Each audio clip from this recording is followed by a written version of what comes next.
So Dr. Patel, you have grown into and expanded on your education beyond general dentistry, and now you are an implantician, and you're doing implants and, putting teeth. Implants, I think, scare people. I think just generally, you're doing something, you're sticking a post up into a jaw and stuff. You got to know what you're doing, obviously.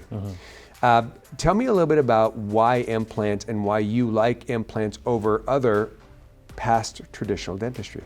Implants is the future, and they have been around for such a long time now. I mean, gosh, probably, decades since, the first implant was probably 19, 20, 30, It's been around for a long time. It's been perfected. It's 98% successful. It's the first choice I recommend to patients that are missing teeth. And the reason why is because there's only really two options for a permanent option, and that's implants or a bridge. But with the bridge, you're affecting the teeth next to it. If they're healthy teeth, you really don't want to go and mess with teeth that are healthy because, you may get problems later on and down the line. It's a good point, because a bridge, you've got a missing tooth here. You're taking the two teeth next to it and you're filing these down, putting expensive crowns on. Exactly. And then putting a false tooth between them. Between them, right? So anytime you touch a tooth, there's potential for something to happen later. The other thing is you can't floss. If you have a bridge, you can't floss in between it because you got something. So it's hard to keep it clean and things like that. And then you don't have a tooth or an implant to stimulate the bone, right? And so that missing space, you're gonna start losing bone over time. How does that work? So I've heard this before. If you don't have a tooth there and you don't have an implant, the bone's not being stimulated, and we have a thing called bone loss. But how does that work? Not to get into too much of the science and stuff, but we have ligaments around our teeth that have proprioception on it, and it stimulates, bone to grow around it. When you don't have a tooth, you don't have that effect, and then you start losing bone, and that can make you age faster. Your jaws will start to resorb and things of that nature. So unless you have a tooth or an implant can act as a tooth, and it helps stimulate the bone. It helps keep the bone there. So it's kind of saying, hey, bone, I'm still here. I still need you.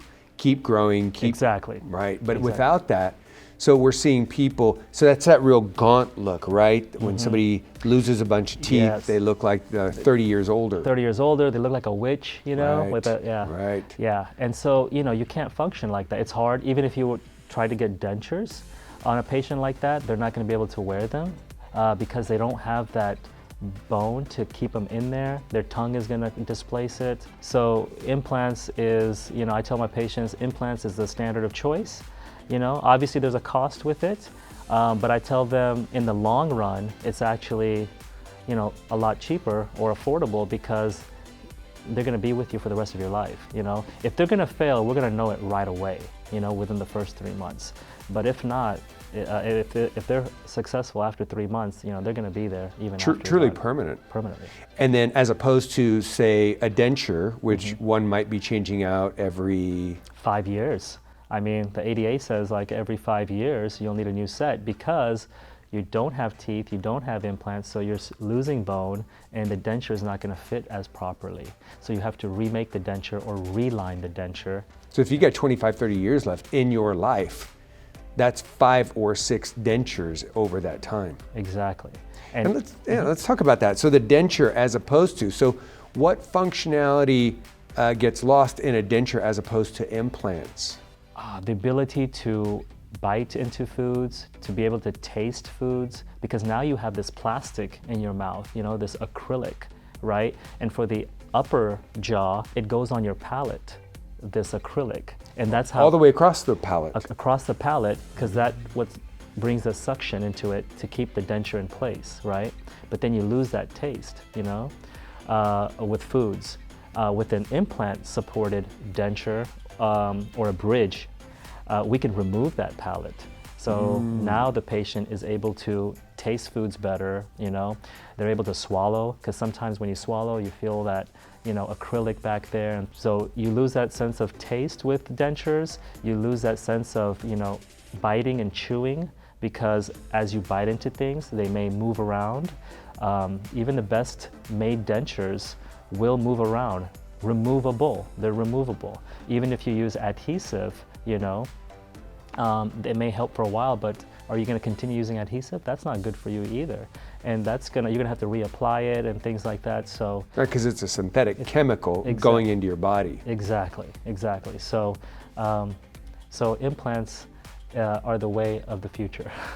Good. So if somebody's looking at a denture, are they ever going to be able to eat steak or bite into an apple? I have never had a denture, so I don't know. What's Of all the patients I've talked to and what I've seen, they all say no, you know? Now, I mean, I have patients that have no teeth and they say they can eat anything, you know? So there's always gonna be those outliers. You got a blender, you know? Yeah, but no, you can't, because if you bite into something, it's gonna move, you know? But with an implant, I mean, people can eat apples. People that have not been able to eat apples or steaks are able to eat those types of foods which they enjoy, you know? We're giving people not only their health back, but their lifestyle back. Quality of life. Quality of life. Plus, you Yeah. look great. Exactly. Yeah. Well, doctor, you do not just single implants, but you do full arch cases, full upper, full lower, which is pretty extensive. It's Yes. pretty skilled. Tell me some of the successes you've had with that. Wow, we just did a patient not too long ago. You know, hasn't been to the dentist for a long time, but now she's in a position to take care of herself. Her teeth, you know, have deteriorated, and we presented this option to her, and she was able to get it. And oh my God, the day of the surgery. So with this type of treatment, you are going to get teeth the same day.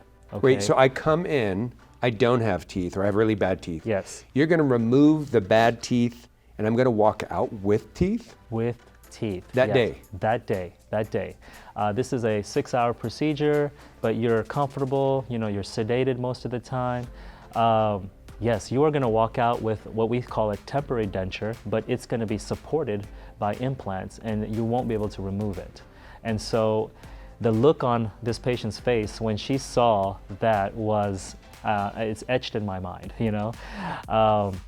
And then afterwards, 3 or 4 months later, and now she's ready, we're going to give her a permanent bridge. And what's the difference between this temporary and the permanent? What can I do or not do with the temporary and the permanent? So it's a different material. The permanent bridge is made of a stronger material, more aesthetic material. Functionality-wise, I mean, she'll probably be able to do the same thing, but this is going to last her a long time. So that day that I walk out, while I might not, after 6 hours of a procedure, might not want to be biting into steak. Yeah. How long, I mean, it sounds like even with that temporary, I'm going to be eating steak within a pretty short period of time. Oh yes, yes. Probably the next day or the day after. I mean, honestly, the healing part of this is not long at all, you know? I mean, this patient, I think, was back doing stuff the next day. I mean, the most pain medicine she took was ibuprofen. So yeah, it's not the surgery that you would think, you know? While it is extensive and things like that, the recovery is a lot easier than what you would think.